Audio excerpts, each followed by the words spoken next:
Bersih 2.0 telah memutuskan laluan-laluan untuk peserta Perhimpunan Bersih 5 di Kuala Lumpur pada 19 November 2016 yang akan bermula pada 10 pagi sehingga 6 petang. Terdapat 2 tempat berkumpul bagi peserta perhimpunan, iaitu Dataran Maybank yang terletak di Jalan Bangsar dan Masjid Negara dan kemudiannya berhimpun di Dataran Merdeka. Bersih 2.0 sudah pun menyerahkan notis 10 hari kepada PDRM seperti yang termaktub di bawah Akta Perhimpunan Aman 2012 untuk perhimpunan pada 19 November nanti. Notis telah dihantar ke Balai Polis di Brickfields, Dang Wangi, Bukit Aman dan Ibu Pejabat Polis Kontingen Kuala Lumpur. Bersih 2.0 akan melakukan tindakan susulan dengan pihak polis dalam minggu akan datang dan akan memberikan sepenuh kerjasama dengan pihak polis.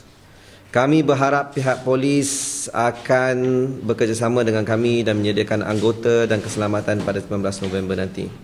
Sekarang ini Bersih 2.0 mempunyai 1,000 anggota keselamatan dan 80 pegawai perubatan, termasuk doktor, jururawat dan paramedik yang akan bersiap sedia untuk Perhimpunan Bersih 5.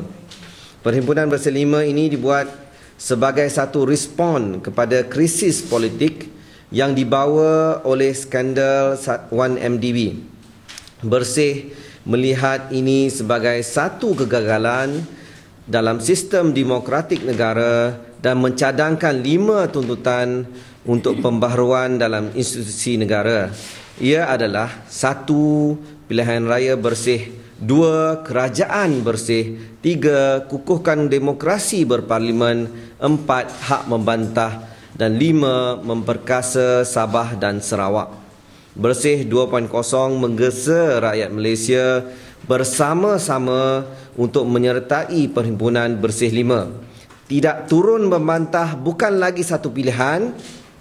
Ketika krisis politik negara semakin meruncing, kita mesti menunjukkan bahawa segala bentuk intimidasi dan ugutan keganasan setakat ini tidak akan menghentikan kita dari turun ke jalan pada 19 November nanti. Kami juga ingin mengulang desakan untuk Najib meletak jawatan dan memberikan laluan supaya penyiasatan bebas dapat dilakukan terhadap dana penipuan yang digunakan untuk memenangi pilihan raya umum ke-13 yang diadakan pada tahun 2013. And more cities will be joining the solidarity rallies, so it just shows that Malaysians overseas, they are really concerned about what's going on here and they want to show solidarity and the support for Bersih 2.0.